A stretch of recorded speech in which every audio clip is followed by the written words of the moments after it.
এই মহিলাটি গরিব হওয়ার কারণে তার বাচ্চাদেরকে ঠিকমতো খাবার দিতে পারে না, যার কারণে সে এখানে বসে বসে কান্না করতে থাকে। এমনকি তার বাচ্চাগুলো ক্ষুধার যন্ত্রণায় পেটে পাথর বেঁধে রেখেছে, আর তাদের বাসায় থাকা একটি মাছ খেতে না পেরে তার পুরো শরীরে হাড্ডি হয়ে গিয়েছে।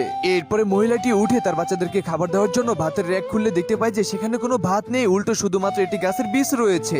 অন্যদিকে বাচ্চাগুলো খাবার খাওয়ার জন্য খুশি হয়ে টেবিলে বসে পড়ে, যার কারণে মহিলাটি বাচ্চাগুলোকে খাবার হিসাবে সেই বীজটাকে দেওয়ার জন্যই পানিতে ভিজাতে থাকে। তখনই মহিলাটির বড় ছেলে তার কাছে দৌড় দিয়ে চলে আসে আর তার মাকে বলতে থাকে যে আমি রাস্তা দিয়ে হাঁটার সময় একটি বোতলের মুখা খুললেই বোতলের ভিতর থেকে একটি জিন বের হয়ে আসে, এবং জিনটি বলেছে আমাদের বাসার এই বীজটিকে মাটিতে বুনে দিলে অনেক বড় একটি গাছ হবে। তখন সেই গাছ ধরে যদি আমি আকাশে যেতে পারি তাহলে আকাশ থেকে আমি একটি সোনার ডিম পাড়া মুরগি নিয়ে আসতে পারবো, আর সেই মুরগিটি আমাদেরকে বড়লোক বানিয়ে দিবে।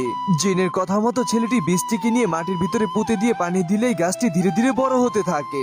এরপরেই ছেলেটি গাছটি ধরে তার মাকে বিদায় জানিয়ে গাছটির সাথে সাথে সে আকাশে উঠে যায়। কিন্তু ছেলেটি উপরে ওঠা মাত্রই সেখানে অনেক বড় বড় পালা একজন মানুষ চলে আসলে ছেলেটি মেঘের ভিতরে লুকিয়ে পড়ে, এবং লোকটার পিছনে পিছনে ছেলেটি লুকিয়ে যেতে থাকে।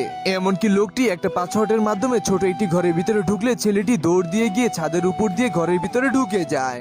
তখনই সে ঘরের ভিতরে থাকা একটি জাদুর মুরগি তার মালিককে আসতে দেখে সে দৌড় দিয়ে গিয়ে খাঁচার উপরে বসে পড়ে, এবং লোকটি ঘরের ভিতরে ঢুকে দরজাটিকে লাগিয়ে দিলে ছেলেটি জানলা থেকে দেখতে থাকে যে লোকটা মুরগিটাকে উঁচু করে দেখে যে তার নিচে কোনো ডিম নেই, যার কারণে মুরগিটাকে 4-5টা থাবড় মারলে মুরগিটি কয়েকটি সোনার ডিম পেড়ে দেয়। স্বর্ণের ডিমগুলো দেখে ছেলেটি পুরো অবাক হয়ে যায়।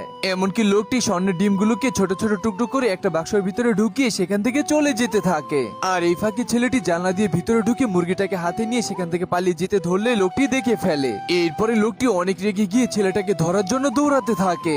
ছেলেটি ছোট হওয়ার কারণে লোকটি দৌড় দিয়ে সহজেই তাকে ধরে ফেলে, কিন্তু মুরগিটি একটা হাতুড় দিয়ে লোকটার মাথার ভিতরে বাড়ি মারলে ছেলেটি সেখান থেকে বের হয়ে পড়ে। লোকটিকে আটকিয়ে মুরগিটিও তার সাথে সাথে পালিয়ে আসে। এরপরে এই ছেলেটি মুরগিটাকে নিয়ে আকাশ থেকে লাফ দিয়ে গাছের সাহায্যে নিচে নেমে আসে, আর সেখান থেকে দৌড় দিয়ে ছেলেটি মুরগিটাকে হাতে করে নিয়ে তার মায়ের কাছে চলে যায়। তখন মুরগিটাকে নিচে বসিয়ে একটি স্বর্ণের ডিম পাড়তে বললে মুরগিটি একটা স্বর্ণের ডিম পেড়ে দেয়। ডিমটাকে দেখার পর ছেলেটির মা পুরো অবাক হয়ে যায়। এইভাবে ধীরে ধীরে মুরগিটি স্বর্ণের ডিম পারলেই তারা অনেক বড় লোক হয়ে যায়। এখন আর তাদের না খেয়ে থাকতে হয় না, তাদের বাসায় এখন সবসময় মাছ গোস দিয়ে ভরা থাকে। এইসব খাবার দেখার পর তার বাচ্চারা খুশিতে নাচতে থাকে। তো বন্ধুরা, গল্পটি কেমন লেগেছে তা কমেন্ট করে জানিয়ে দিন।